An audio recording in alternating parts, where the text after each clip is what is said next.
ang dating Pangulong Rodrigo Duterte. Opo, ito pong pastilla scam na ito, panahon din po ng dating Pangulong Duterte. Kaya nga po, nagkaroon din po ng paglilinis dyan. Pero yun nga po, despite na pinakain daw sila, di ba, nito pong pera, ayan po ang myth, ang storya na pinatawag at pinakain daw po ng pera. Ano kaya lasa nun? Hindi ko alam, di pa ako nakakain ng pera eh. Di pa? Lasang barbecue ba yung pera na yan? Depende siguro. Yung baby. Hindi. Okay, thank you. Thank you very much. Sa pangkalahatan po kasing issue mga kapatid, no, ito ay nakababahala. Kasi ano ba problema nitong mga taga-Immigration Bureau ito? Di ho ba lantad yung pong pagpapakawala sa isang Koreano na hawak nila? Di po ba? Ito ho, may isang ahente rito na hindi ho naman as in agent na regular. Sa pagkakaalam natin, at meron din po mga JO, kumbaga, yung mga contractual. Maliban po naman diyan, meron din po mga reports nung una pa, di po ba? Dito nga po mga Kasapakat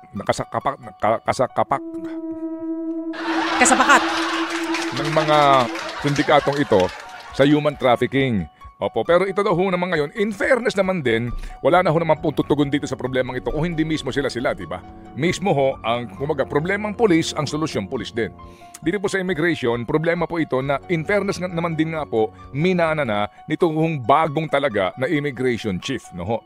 Na, yes, opo. Ito pong mga kapatid ay problema pong minana na ng kasalukuyan pong opisyal ng Bureau of Immigration. Matagal na pong problema sa immigration ito pong issue ng human trafficking at ilang pahong kabulastugan dyan sa ating pong paliparan. At ngayon po, ang gusto lang natin malaman, gaano ba ho kalalim ang problemang ito? Gaano ba ho ito katalamak ngayon so far na kailangan na ba dito ng cleansing sa ahensyang ito? Hindi ho magtanda itong agency na ito eh. Parang customs lang. Problema pong minana nitong si Joel Viado na bago pong talaga na Immigration Bureau. Siya ang ipinalit dito kay Norman Tansinco if you recall. At hindi din po natin may tatanggi na itong Immigration Bureau magmula noon hanggang ngayon po lagi pong may problema kasi nga din kapag ho dito hindi matino yung pinuno nito, definitely po hindi titino sa ibaba. Hindi ko sinasabing hindi matino ang mga dating pinuno nito, kayo na pong bahala mag-isip nun. Pero ganun din po ito mga kapatid, kung babalikan natin panahon pa po nitong yung dalawang immigration commissioner na ngayon po ay nandidiyan sa Bilibid. Di ho ba yung po nagkaalagayan dito po sa mga Chinese na nahuli dyan po naman sa Fontana, sa Clark. May dalawang deputy commissioners ngayon dyan na nasa Bilibid. Ito po yung 50 million bribery case, di ba? Sa kaso po nito si Jack Lam, kung yung maaalala. Panahon din po ito ng dating Pangulong Rodrigo Duterte. Opo, ito pong pastilla scam na ito, panahon din po ng dating Pangulong Duterte. Kaya nga po, nagkaroon din po ng paglilinis dyan. Pero yun nga po, despite na pinakain daw sila, di ba, nito pong pera, ayan po ang myth, ang storya na pinatawag at pinakain daw po ng pera. Ano kaya lasa nun? Hindi ko alam, di pa ako nakakain ng pera eh. Di pa? Lasang barbecue ba yung pera na yan? Depende siguro kung nakamarinate o ano. Depende siguro sa currency. Okay? Oo. Kahit na pa may mga ganong issue, bakit gaano ba kalalim tong problemang ito? Parang customs nga lang, di po ba? Hindi maitatanggi. Gaano kalalim ang isyong ito? Gaano kalalim po dito ang kabulukan nito? Kasi po sa customs talagang malalim na po yan. Pagkapalagay ko po kahit na bako ang gamitin natin, di mahuhukay yan. Si Ma'am Dana Sandoval, no, baby girl, dahil po sa panahon ng halalan, opo, hindi mo na kinakailangan maging ekonomista na nagsasabi ho lagi na gumaganda ang takbo ng ekonomiya kasi po mas maraming pera, opo, sa ekonomiya. Yan. Yung nga po sinasabi niya, mas mataas ang demand po sa itlog kasi nga po. Marami daw pakain, sabi marami kanina. Po kasi nga yung mga pakain. Maraming pakain daw. Marami po mga meeting, etc. Alright, and of course, no, habang papalapit pong halalan, opo, mas marami din pong perang iikot dahil nga sa alam nyo na yan. Mga issue. Paulit-ulit na lang. Paulit-ulit. At uulitin ko rin nga, ito mismo, baka lang nakalimutan nyo na, one time, meron ako nakausap, dati pa naman, no? Dati pa ako. About 2 decades ago, na naging official dyan sa bureau na yan. Sinasabi nga, that time sa loob ng isang araw, mahina 500,000 piso. Opo. Ang kitaan, diyan sa bureau. Wala kang gagawin actually eh. Meron sa darating. Kasi nga, ang dami pong pwedeng pagkakitaan. Hindi lang itong mga papaalis. Itong mga papaalis na itong mga kapatid, ano to eh, risky pa nga ito doon sa mga immigration officers kasi nga may CCTV, di ba kapag nahuli yung pinatakbo mo, di ba, magbabacktracking, damay ka dito, mas risky. Yung sindikato ho dito, yung illegal alien, yan, ang daming lahi niyan. yung payola na ibinibigay nila sa bureau para hindi sila habulin. Kasi kung talagang mag-ahabol itong mga taga-immigration sa dami po ng illegal aliens sa Pilipinas, talaga namang wala kang paglalagyan. Baka pati bilibid, mapuno. Although ngayon po puno na yan. Wala kang pagkukulungan, girl. Sa dami po ng lahi, mawalang galang lang, di ba? Ang dami hong mga nandito ngayon ng mga dayuhan na mga nagtatago din, mga pugante sa mga bansa nilang pinanggalingan. Yung iba ho mismo, sila ang sindikato laban sa kanila hong kalahi. Opo, ang dami ho niyan. Ngayon, kapag ho yaan ay tutugisin ng bureau, marami hong mahuhuli. So, payola system. Yan po siguro din kung gaano kabigat ang problema ng bago po ngayong commissioner nito pong Immigration Bureau. Kaya pagbigyan din po naman natin, sana nga, no? Siya ho ay magkaroon ng dent, kumbaga kahit papaano, dito po sa operasyon ng sindikato sa loob ng bureau. Kasi hindi mangyayari yan kung walang sindikato. Yung bang nakatimbre ka na, di ba? Doon po sa immigration. Pagdating doon, nakatimbre na kung sino ito. Napakahigpit di yan sa immigration. Hello?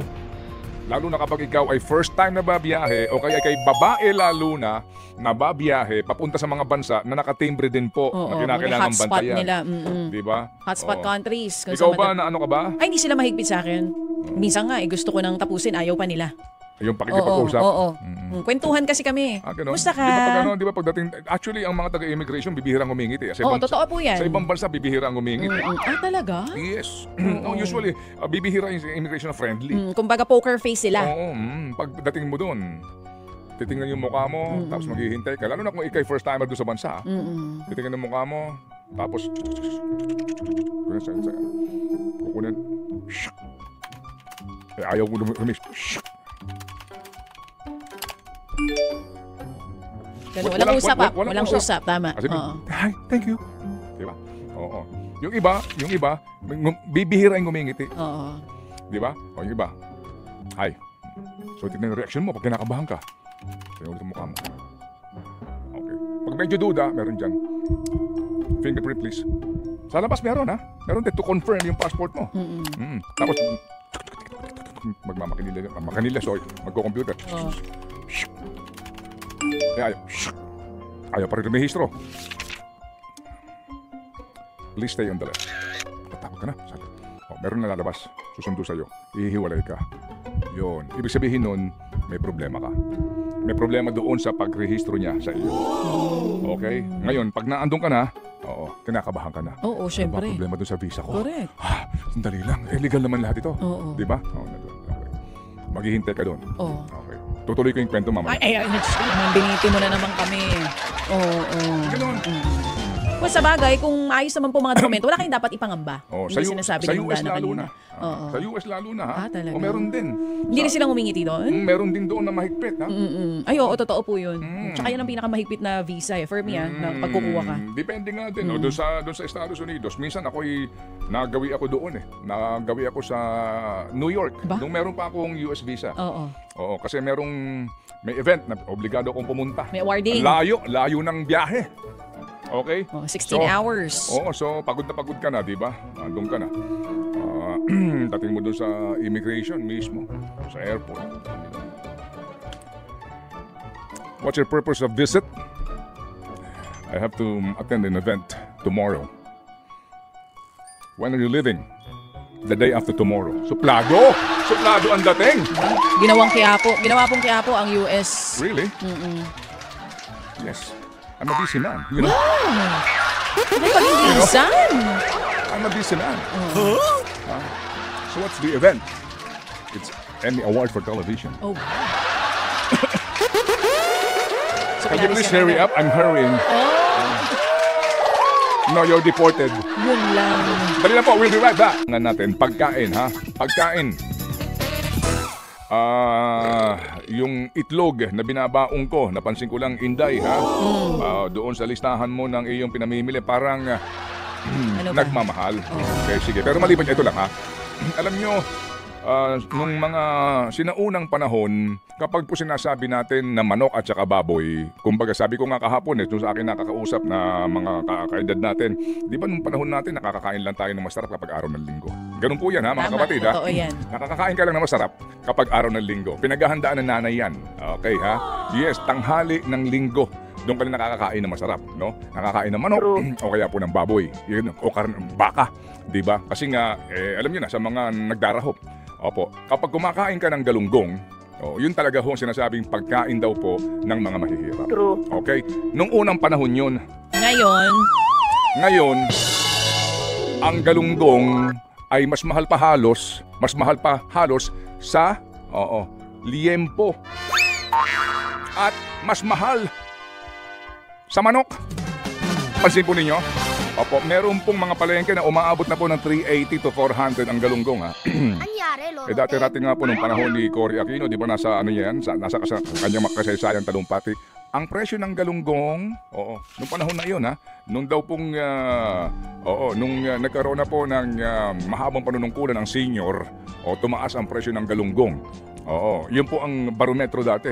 Pero ngayon, tingnan po ninyo, yung manok, 200 piso per kilo. Magkano ang galunggong? Tingnan mo din sa iyong bantay presyo. Halos nga po, pareho na po ng presyo ng baboy. aba, ay ang So ngayon po, pinakamahal. ang galunggong, 380 pesos. yan yung average, no? Oo. Lumalabas, 380 Oo. pesos. 260 to 380 pesos per kilo. Per kilo. Per kilo po yan. So lumalabas nga ngayon, Ba? pangkain na ng mayaman yan. Ay, kapresyo halos ng beef brisket. Kita mo. 320 pesos. Mas diba? mura pa ang manok Yes. na 180 pesos per kilo. Ito ho ngayon ang sitwasyon. Ang tawag dyan ay climate change. Okay, sige. Kala ko Dali lang po, tawag dyan bagong Pilipinas eh.